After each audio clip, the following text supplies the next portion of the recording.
In this episode of the Locked On NBA Big Board podcast, Krysten, Peek, and I, we are going to share our thoughts on the 2026 ESPN mock draft that was released yesterday. I definitely want to hear Krysten's thoughts on who was the biggest surprise, who was the biggest omission, and of course, Darryn Peterson being ranked number one. Stay tuned.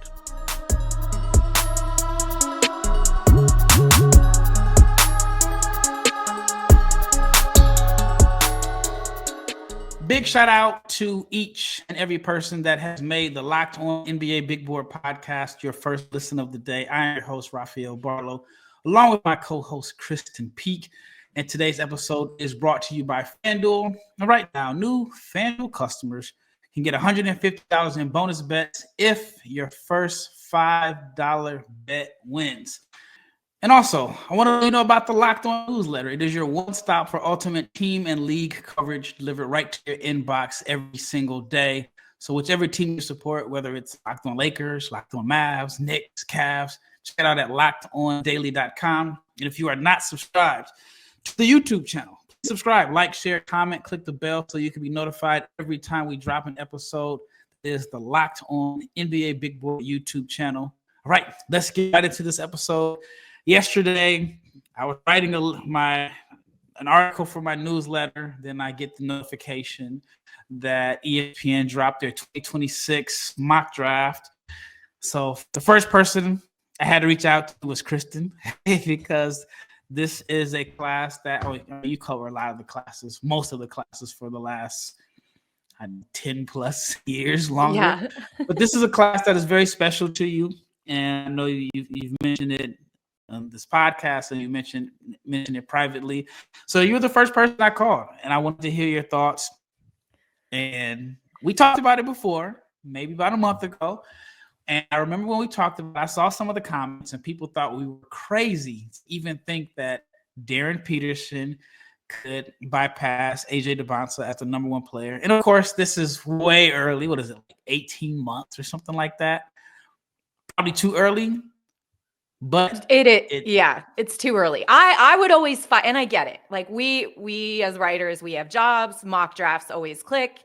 If you are assigned to do a mock draft, you do it, right? I get that. But doing a mock this early for this class, for the 2026 class, and the talent that is filled in that class of one and done prospects is, I think, a little reckless. And you know, there were some players outside of that top 10. There were a couple head scratchers too. I mean, we just saw Dash Daniels. I don't know, at Basketball Without Borders, I don't know if he looked like a top 10 draft pick to me. And then I always have to remember that, we all get it wrong. No one's perfect. Nobody gets it right immediately. ESPN had Bronny James as the number 9 pick, 18 months before that draft. They had BJ Boston as a top 3 pick. They had Nick Smith Jr.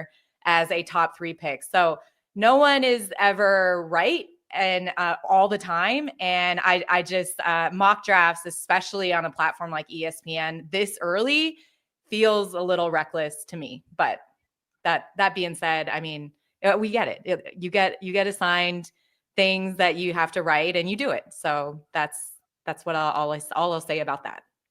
Well, I guess for me, that's one of the values of being 100% totally independent, is that I don't have, an article that I'm supposed to write. Then there's a downside of being totally independent also. And we've all got them wrong. Like I remember, well, I'll say this. I don't do mock drafts this early. But I know I've been totally wrong on like the preseason one. I remember a few years ago I had Jaden Hardy like top 5.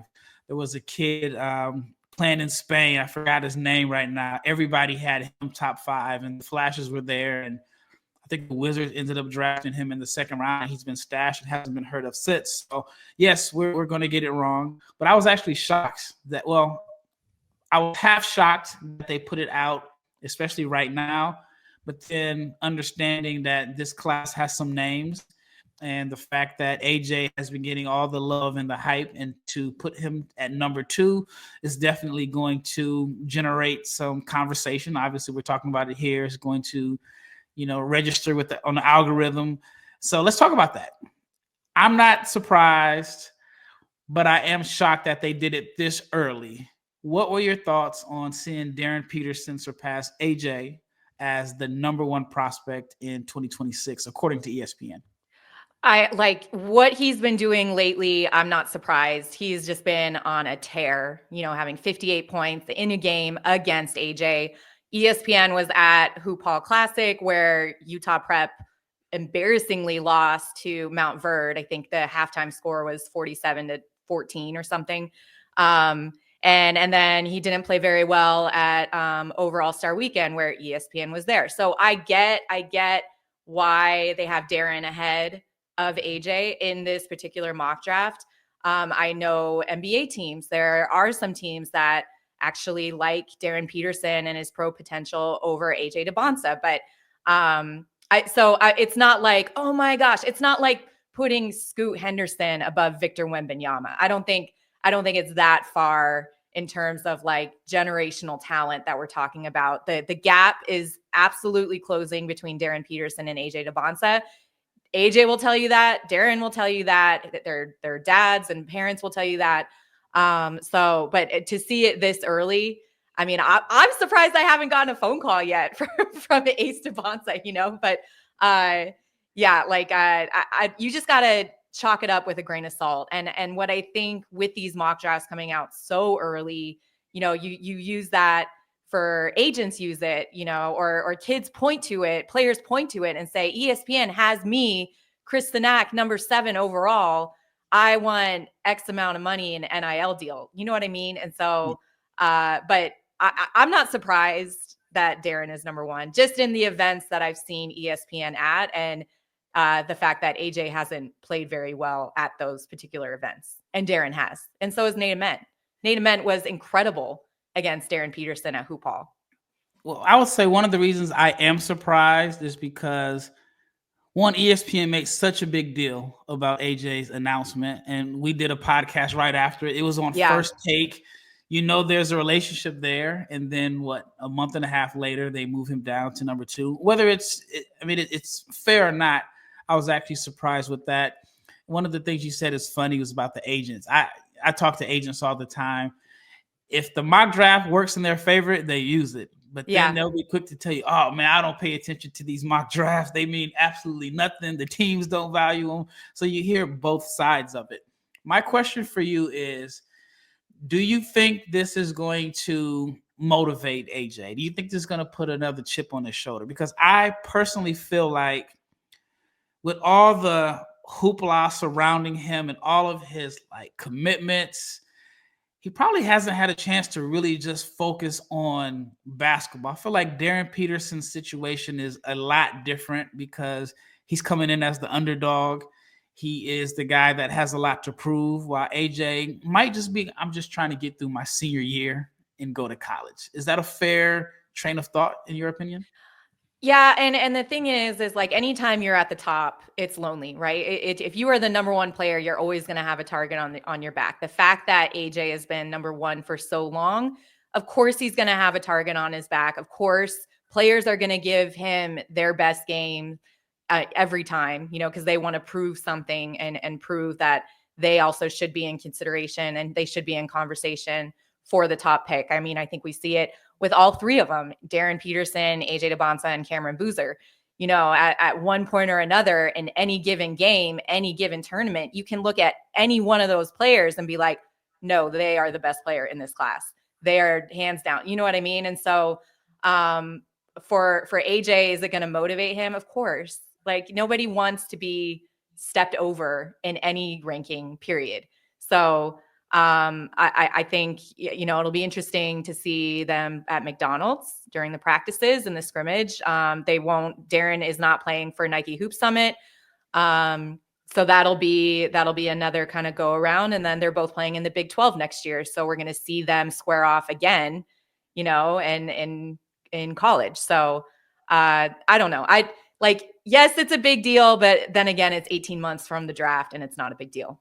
Yep. All right, up next, we're going to talk a little bit about Darryn Peterson and what he's done to climb to the top of the rankings. And then we're going to talk about Cam Boozer, a player that it just seems like he is the quiet one. Like his name is not mentioned in the same conversation like it used to be. Stay tuned.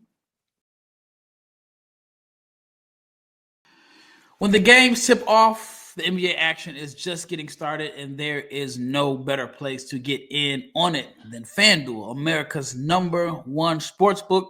With FanDuel, you can place live bets throughout the game. So even if you miss the opening tip-off or want to bet on a fourth quarter comeback, you can stay in the action. And if you are looking for a bigger payout, you can even combine your live bets into a same game parlay. And right now, new FanDuel customers can get $150 in bonus bets if your first $5 bet wins. Just visit FanDuel.com to join today. That's FanDuel.com for your shot at $150 in bonus bets. Make every moment more with FanDuel, the official sports betting partner of the NBA.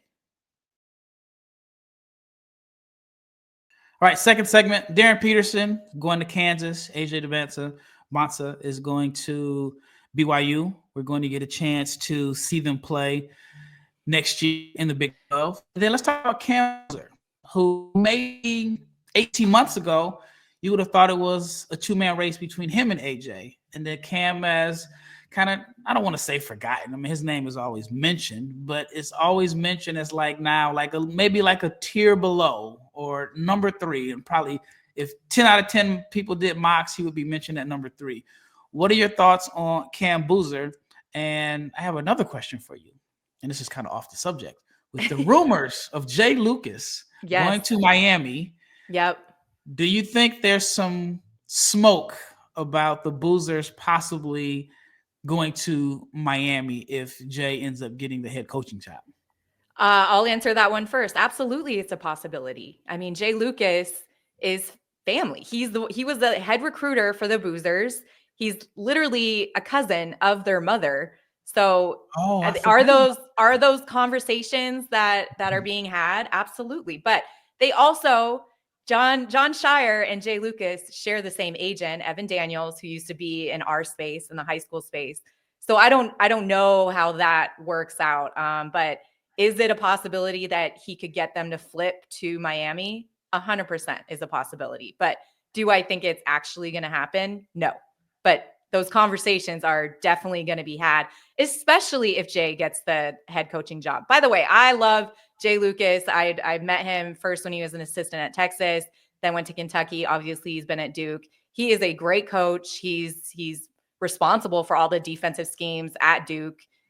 So for him to get this nod, if he does get this job, would be a great hire for Miami. That's got to be very weird. Just the dynamic, yes. Everything surrounding it. I forgot about the whole, family aspect of it, but that's got to be very weird. All right. So my question for you is, what would need to happen for Cam Boozer to end up number 1 in the 2026 NBA draft 18 months from now? It's so crazy to me because, we do talk about Cam Boozer always being third in this group of AJ, Darryn, and him. But he was the MVP of the FIBA World Cup. He was the MVP. He led Team USA in points and rebounds. His twin brother, Caden, led an assist. So he was the MVP of the tournament on a loaded team that AJ was on that team. Koa Pete was on that team. Tyron Stokes was on that team, and so he's kind of like, he's like this unsung like superstar in this class of players. But I think just because his ceiling isn't as high as AJ or Darryn, we're always going to see him at that 3 spot. But he is a winner. He's won at every stage in high school, along with his twin brother. I think he's going to continue to do that and bring a winning culture to college and then to the NBA. And so anytime you have a player like that, who's number 3, you're not even talking about consolation prize. It's like the number 2 pick. Number 3, that means like this class, it's special in terms of, the one and done talent that we're going to be seeing, in 18 months. I've been hearing that he doesn't have the same ceiling. In your opinion, is that due to him not being like an elite level athlete like Peterson and AJ, or is it just a situation where he's so polished early? And I think about Luka Doncic in a sense. Two totally different players. But I remember after his rookie year, people said, I don't know if he can get much better. I mean, he's already so good right now. He does so many things well. He doesn't have like this glaring flaw in his game. Like, some guys you can say, well, only if he becomes a better shooter, or if he does this, if he gains weight or gets stronger. With Cam, do you think it's because he's so polished early that it's seen as somewhat a knock against him for not having, a higher ceiling than other guys? No, that's totally fair. And yeah, simple answer. Yes, I do think that's what it has to do. He has been so polished since he was a freshman, since we all started watching him play, and he's been so consistent throughout his high school career. I think the consistency kind of gets looked over as, a lower ceiling than someone like AJ and Darryn, who still have room to grow into their game and still have different ways that they can impact the game on both sides of the ball. So what do you think he needs to do to be the number one pick? Cameron Boozer, I no idea. Average 40. I don't know. And listen, it might be one of these things where the college game, because Cam is already polished, I think he's going to have an easier time translating from high school to college. And I think the other two, depending on, the touches that they're going to get on offense, they might have they might have a little bit more time adjusting to the college game. So that might mean we might see Cam Boozer sneak up a spot or sneak up 2 spots. I don't think it's incredibly crazy to say, oh, Cameron Boozer could be the number 1 pick next year. And when you're a big, your chemistry with your guards is important. And Cam comes with his own personal like pick and roll partner, which is his brother Jayden Boozer. All right. Before we get into some of the other names, who is the biggest surprise to you? Whether it is the biggest surprise that is on the list or the biggest surprise that was left off the list, but who is the biggest surprise from ESPN's 2026 mock? Just looking at the top 10, I don't pay for ESPN Plus, so I can't tell you outside the graphic that you sent, like where these 2 players ranked. But Alijah Arenas, where is he? Where is he? Why isn't he in the top 10? The dude just had 63 points, okay? Like, he is a scoring machine. He's a bucket getter. His name should be somewhere in that top 10. Also, Koa Pete. I don't understand why Koa Pete isn't in this mock, and like I looked at NBAdraft.net because everybody always does. They have him like 28th. And so I'm trying to understand the disconnect there, because Koa Pete at 15 was leading the Adidas Circuit 3SSB in the 17U. He was leading them in scoring. Right. Mm-hmm. So I don't understand. And he's a unit. He's built like a football player. All his dads and uncles and brothers all play football. So he has great positional size. Is it his jump shot? I don't know why he's not in this top 10. So those 2 are the biggest like omissions. And then I touched on Dash Daniels. I don't understand why he's in the top 10, and also Kareem Lopez. I mean, I have my theories. But I'll just leave it at that. I like Lopez. I think he deserves to be in the mix. Dash Daniels was the one that was the biggest surprise for me. I don't even know if I would have put him in my top 3 at Basketball Without Borders a couple weeks ago. But Basketball Without Borders has been tricky for me because we've seen guys that didn't stand out there and end up showing out. I remember one year, I thought, can't think of the guy's name. John Montero was the best player in 2020 in Chicago. And Josh Giddey ends up being a lottery pick, which was a big surprise on draft night. So it's always tricky. But yeah, Dyson Daniels would be the biggest shock for me, especially considering Dash Daniels. I made the same mistake. I was talking to Dash and I kept calling him Dyson. And he's like, my name is Dash. And I was like, I'm sorry. Sorry. Anyways, My bad to the I know. Daniels family. But yeah, and with Pete, everything that he's done with his resume, I mean, he's been talked about as top 5 since what, 8th grade? Right. And so, and I don't think he's done anything to fall off the top 10. So He was incredible at Hoop Hall West, just getting to his spots, getting every single look that he wanted, just bulldozing through the lane. So, and do you think that's one reason why some may not be as high on him, is because they think it's just all physicality and not a lot of skill right now? It's just brute strength, bigger, stronger, faster, and wonder how it scales up? that's fair. Yeah, and I mean, and I can't even talk about, what system he's going to be playing in because he's not committed yet. So we don't even know if it's going to be, Arizona State, Arizona, Baylor, whatever. So yeah, the fact that he's able at this juncture in his career to get to the rim and bully his way every single time down the court, we'll have to wait and see what he does next year. But Right. him being off this top 10, I was like, what? Okay. Yep. All right. Speaking of not committed, when we return, we're going to talk about Nate Ament, and we're going to see if we can get a little sneak peek in Krysten's crystal ball. With Robinhood Gold, you can now enjoy the VIP treatment, receiving a 3% IRA match on retirement contributions, and the privileges of the privileged are no longer exclusive. With Robinhood Gold, your annual IRA contributions are boosted 3%, plus you get a 4% APY on your cash and non-retirement accounts. That's over 8 times the national savings average, and the perks of the high net worth are now available for any net worth. The new gold standard is here with Robinhood Gold. To receive your 3% boost on annual IRA contributions, sign up at Robinhood.com/gold. Investing involves risk. Rates subject to change. 3% match requires Robinhood Gold at $5 a month from 1 year from first match, and you must keep funds in IRA for 5 years. Go to Robinhood.com/boost.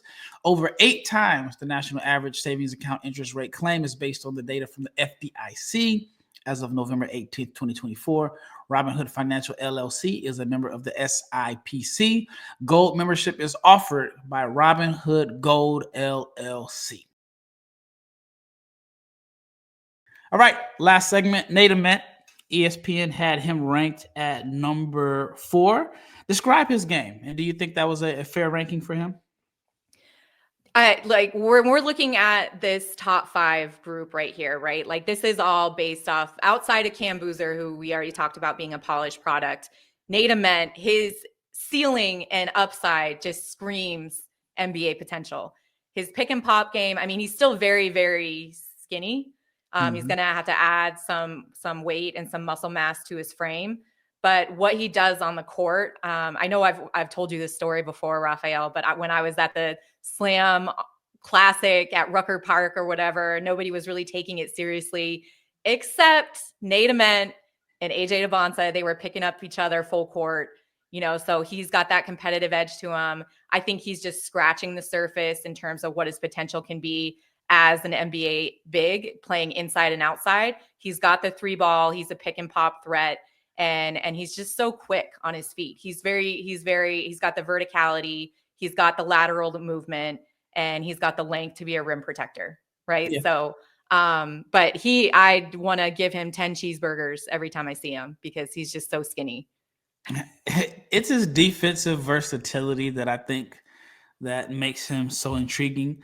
So you got Duke, Kentucky, and Louisville. Those are the 3 schools. Those are it. No Notre Dame. Well, at least from what I've seen Duke, Kentucky, Louisville, and I remember you mentioned Notre Dame in a previous episode. If you had to guess or predict, or even if there was a school that you would like to see him go to, what would that be? I guess. Like, it all depends. This goes back to the Jay Lucas to Miami, maybe flipping the Boozers. If that happens, I think Nate Ament goes to Duke. if it doesn't, I don't know. I thought Notre Dame was in a good spot, but And it could be. maybe not anymore. When you were looking at, Michael Brown going to Louisville, I think he would be incredible playing alongside Michael Brown, who is 10th in this mock draft. But I have no idea. So if Boozers leave, Duke. If not, flip a coin. Whoever's giving him the most NIL. Which is a factor. I actually wanted to go back to Alijah Arenas real fast. He reclassified up, if I'm not mistaken, right? Yeah. Do you think that that's the reason why he's left off of some of these 2026 mocks? But it shouldn't matter. But do you think It that could be the shouldn't. reason why? Yeah, I think so. And the fact that, ESPN probably hasn't seen him play in person very much, if at all. And being a West Coast kid and the writers live on the East Coast, I don't know how often they've been out to California. I don't know how much they've seen him play on Compton Magic, the Adidas circuit. So yeah, it might just be he reclassed. They haven't seen him enough and just don't know how he stacks up with this group of players that they have. It could have been like LaMelo Ball. Remember, LaMelo was kind of off the radar, and then I guess they weren't talking about him. And then as soon as he went to Australia, he played in the Gold Coast or whatever that tournament is. And then it's like he shot up to like number 1 or number 2. Yeah. So that could be a situation there. All right, let's talk about Jayden Quaintance, who is playing at Arizona State. I mean, you talk about a grown man. 17. He's only 17. It's crazy. He is like, I mean, it's just hard to believe he's 17. I'm not speculating that his birth certificate is off. He is just physically one of the most mature 17-year-olds I've ever seen. And he's holding his own. He's playing well for Arizona State this year. What are your thoughts about him? Yeah. Well, he just had a knee injury. I don't know how serious it is in the second half against Kansas State. He didn't play against BYU. So I don't know if they're shutting him down for the season, but you're right. Like when he was healthy, he did not look like he was 17. He was holding his own. And what we have to remember is because of the COVID year, this is the last year, I think, that they were allowed an extra year. So he's battling Hunter Dickinson, who's 24, so he's 17. He is battling players that are 5 years at least older than him. That were in college when he was in middle school. Yeah. Yeah. And listen, I saw him at U18s, the tryouts for Team USA. He didn't make the team. He didn't look very good. So over the summer, I think that was kind of like a punch to the face. Like, I got to get stronger. This is the physicality that I'm going to be facing in college and, further in my career. I'm a younger player. And it was so interesting when he reclassed because a lot of people were like, why is he reclassing? He's going to have to play 2 years in college regardless. And remember, he was originally committed to Kentucky. Then when Cal left and he went to Arkansas, he then committed to Arizona State. So the fact that, people are probably wondering, like, why are we seeing him in next year's mock if he's done so well as a freshman this year? He doesn't fit the age requirements. He wouldn't be old enough to be considered drafted in this year's draft class. Yeah, and he's been good. He's averaging around 9 and 8, and he is top 10 in the nation in blocks. I think he's a sneaky good passer. I like what I've seen, and I expect him to have a big sophomore jump. And he's still going to be younger than some of the freshmen as a sophomore. And what's very interesting is that he's the same class as Derek Queen, and he's significantly younger than Derek Queen. And Derek Queen is older than Kylan Boswell, who's like a junior. That's really? I didn't realize that. Yeah, because I think Boswell was very, very young as a freshman. It just shows. Well, Kylan reclassed up too. Yep. Yeah. So these ages. College basketball, we have 17-year-olds and we have 25-year-olds.